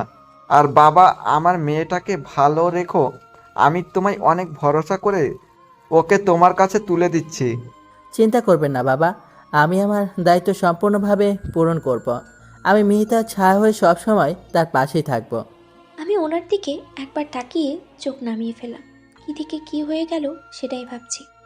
বাইরে তাকিয়ে দেখলাম কিছু বডিগার্ড। আমি তো অবাক, বডিগার্ড মানে তো উনি অনেক বড় লোক, তাই নিজের সেফটির জন্যই বডিগার্ড রেখেছে। বেশি কিছু ভাবলাম না। উনি আমার দিকে ওনার হাত বাড়িয়ে দিলেন। আমার অনিচ্ছা সত্ত্বেও ওনার হাতে আমার হাত রাখলাম। তারপর উনি আমার হাত ধরে গাড়ির কাছে নিয়ে যাচ্ছেন। গাড়ির পাশেও বডিগার্ড দাঁড়িয়ে আছে। একজন বডিগার্ড গাড়ির দরজা খুলে দিল। আমি ভিতরে গিয়ে বসলাম এবং আমার পাশের ছেলেটি বসলো, মানে আমার স্বামী। তার বডিগার্ড দরজাটা লাগিয়ে ড্রাইভিং সিটে এসে বসলো আর ড্রাইভিং শুরু করলো। আমি এক নজরে বাইরের দিকে তাকিয়ে তাকিয়ে রইলাম এবং ভাবতে লাগলাম আরহামের কথা।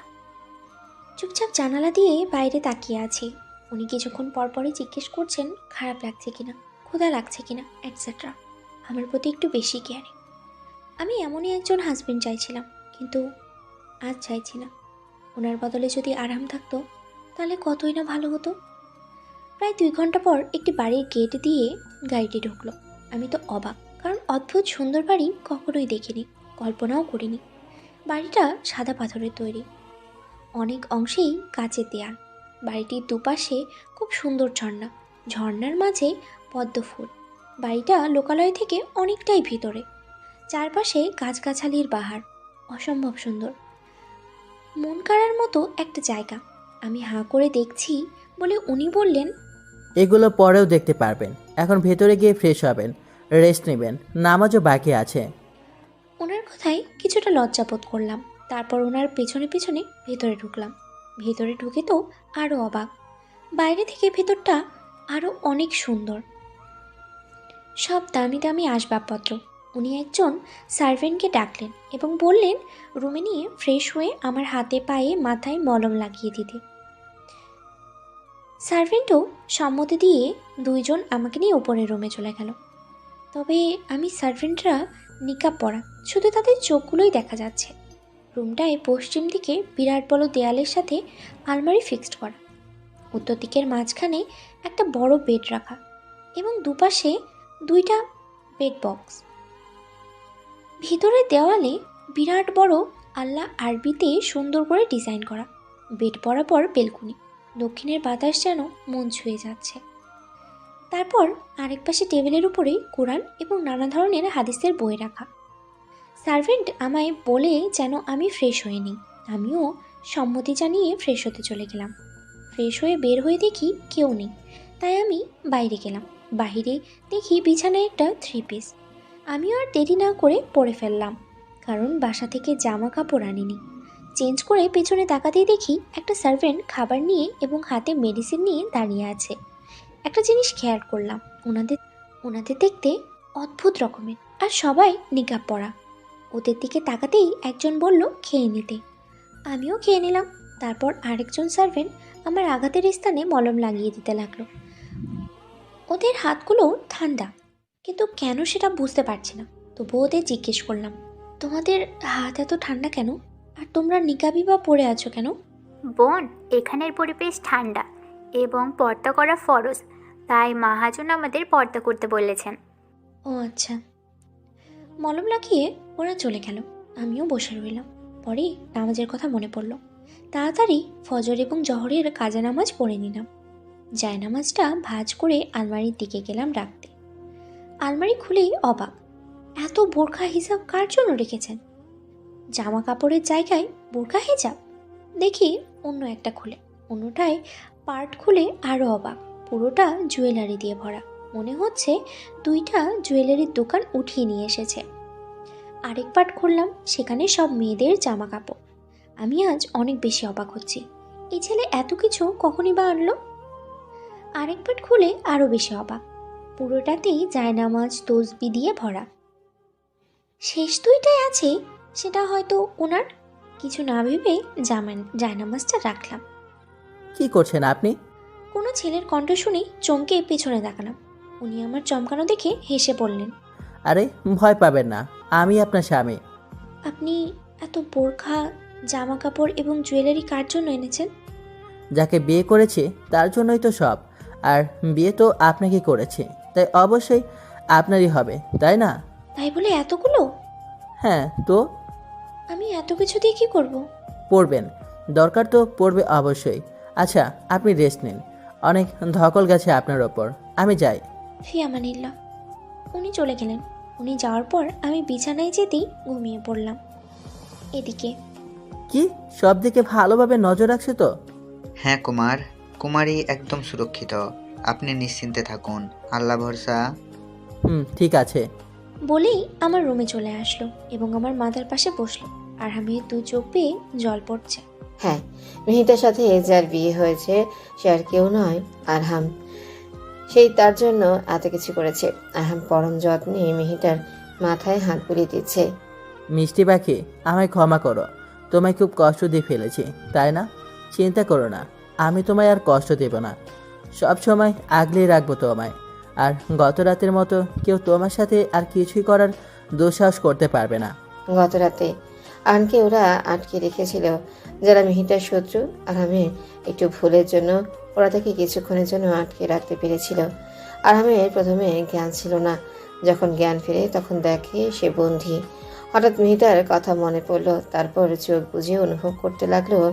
চোখ বন্ধ করতেই সে মেহিতার অবস্থা দেখতে পায়। তাড়াতাড়ি চোখ খুলে সেটা শক্তির সাহায্যে মুক্তি পেয়ে গেল। মুক্তি পেতেই তাড়াতাড়ি মেহিতার কাছে গেল।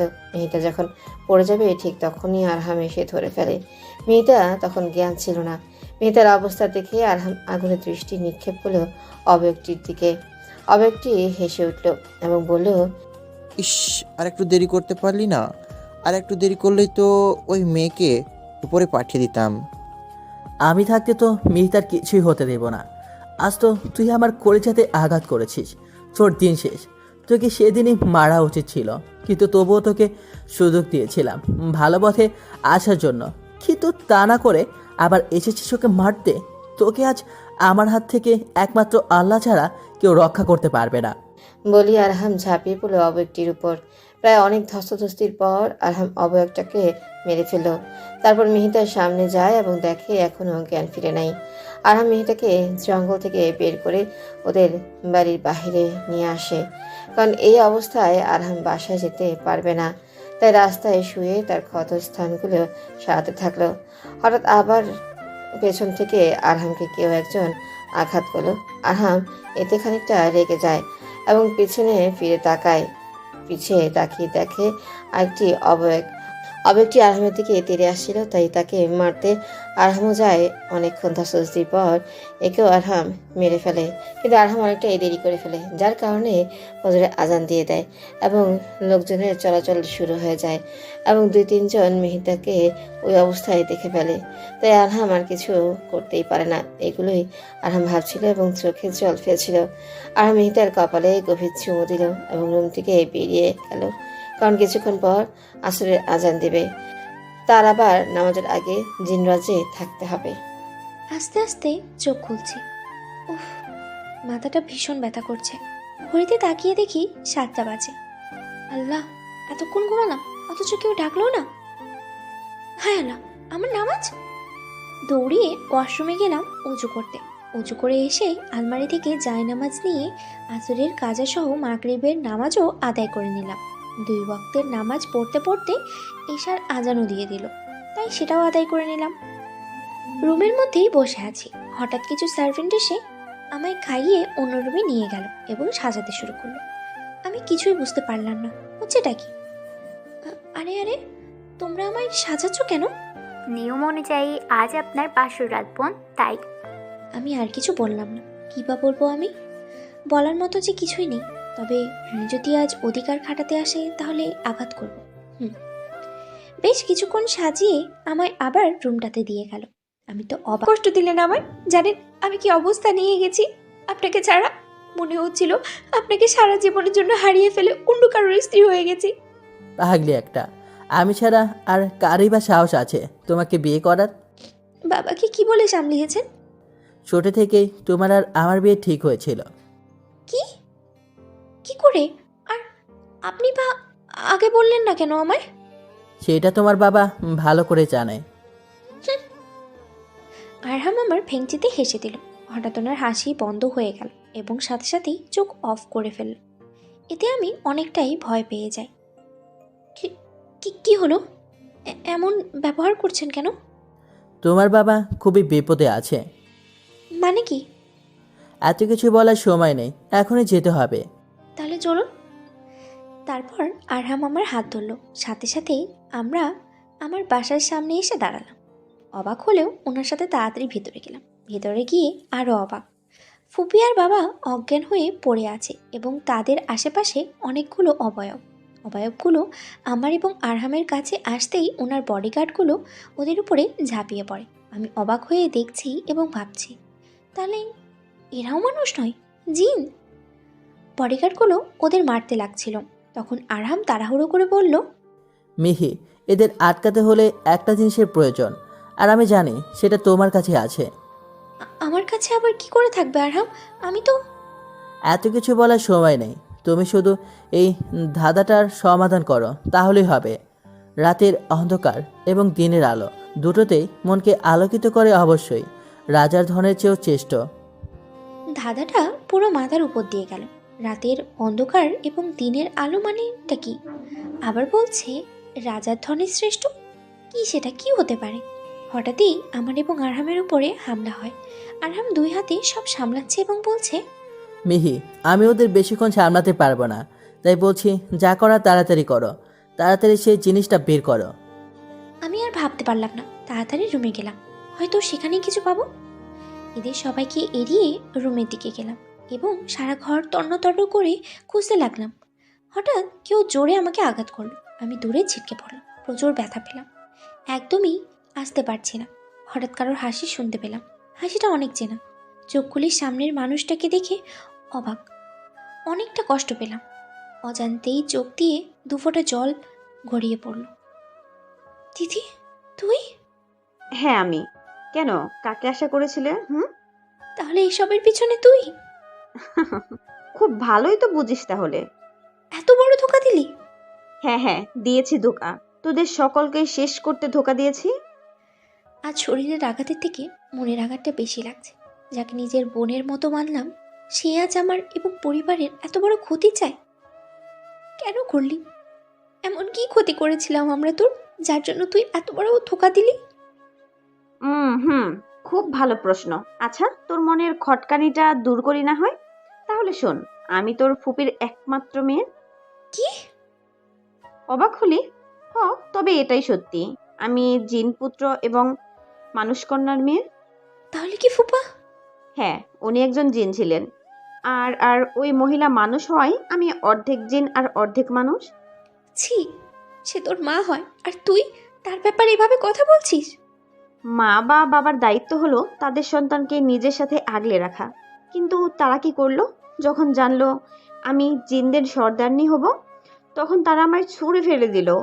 তারপর বদ জিনদের সর্দার আমার সন্ধান পায় এবং আমায় লালন পালন করে। তারপর থেকেই সব জানতে পারি। তখনই সিদ্ধান্ত নিলাম আমি সবাইকে শেষ করে দেব। যখন 8 বছর বয়স, তখন আমি এখানে এসে তোর সাথে বন্ধুত্ব করি। আস্তে আস্তে প্ল্যান করি বাবাকে কি করে মারব, এবং ভেবেও নিয়েছিলাম। তবে তোর মা এসে বাধা হয়ে দাঁড়ালো, তাই তাকেও মেরে ফেললাম। তার মানে তুই আমার মাকে মেরেছিস? হ্যাঁ হ্যাঁ, আমিই মেরেছি, সাথে নিজের বাবাকেও। আর তোর বাবাকেও মারতে চেয়েছিলাম অনেকভাবে, তবে পারিনি তোর কারণে। তুই ছিলি ওদের রক্ষা কবচ। তোকে অনেকভাবে মারার চেষ্টা করেছি, তবে ওই আরহাম বারবার তোকে বাঁচিয়ে দেয়। তবে আজ তোকে কেউ বাঁচাতে পারবে না। আমি নিজে তোকে আজ শেষ করব। আমি উঠে দাঁড়িয়ে একটা হাসি দিলাম এবং হাতে হাত গুজে বললাম, আজ আমার নয়, তোর শেষ দিন। তুই ভাবতেই পারবি না তোর সাথে কি হতে চলেছে। মানে কি বলতে চাস? আমার দাদার উত্তর বলেই মার্কেট থেকে কেনা সেই লাইট আর মিনি কোরআনটা নিলাম এবং মনে মনে আয়াতুল কুরসি পড়ে বাতিটার মধ্যে ফু দিলাম। সাথে সাথেই সেটা খুব সুন্দর এবং বড় তলোয়ারে পরিণত হলো। আমার এক হাতে কোরআনটা এবং আর এক হাতে তলোয়ার। তলোয়ারটা হাতে আসতেই নিজের শরীরের আঘাতগুলো চলে গেল। তিথি চমকে উঠল, তবুও হেসে বলল, এগুলো তোর কোনো কাজে আসবে না, কারণ এর থেকে বেশি শক্তি আমার। সেটা সময় বলবে। দিদি কি পড়ে যেন আমার দিকে ছুঁড়ে মারল। তলোয়ারটি নিজে নিজেই সেটা সরিয়ে দিল। বুঝলাম না কিছুই। মনে হচ্ছে আমি তলোয়ারকে নয়, তলোয়ার আমায় চালাচ্ছে। তবে দিদিকে আমি ছাড়ব না। আজ ওর জন্য আমার মা এবং ফুপাকে হারিয়েছি। তলোয়ারটা দিয়ে একবারে তিথির মাথায় আঘাত করলাম। তিথি আস্তে আস্তে করে মোমের মতো করে গলতে লাগলো, তারপর ছাই হয়ে গেল। আমি এতক্ষণ চুপচাপ কাঁদছিলাম। যতই হোক, দিদিকে অনেক ভালোবাসতাম, আর আজ আমার হাতেই তার মৃত্যু হলো। হঠাৎ কাঁধে কারোর স্পর্শ পেলাম। পিছে তাকিয়ে দেখি আরহাম আহত অবস্থায়। তুমি পেরেছো মিহি। আমি তো নিজের। যারা প্রতারণা করে তাদের এই হালই হয়। আমি কিছু বললাম না। আচ্ছা, তুমি এইগুলো কি করে করলে? জানি না, একটা অদৃশ্য কণ্ঠস্বর আমায় এগুলো বলেছে। আমি তার কথা অনুযায়ী সব করেছি। কিন্তু কে এইসব সম্পর্কে জানে? আমি। আবার সেই কণ্ঠটা কানে ভেসে আসলো। আরামের দিকে তাকালাম। তার চেহারা দেখে বুঝতে পারলাম সেও শুনতে পেয়েছে। আমাদের সামনে একটা অবয়ব আস্তে আস্তে ভেসে উঠেছে, আর সেটা হচ্ছে ফুপা। ফুপা আপনি? হ্যাঁ মা, আমি।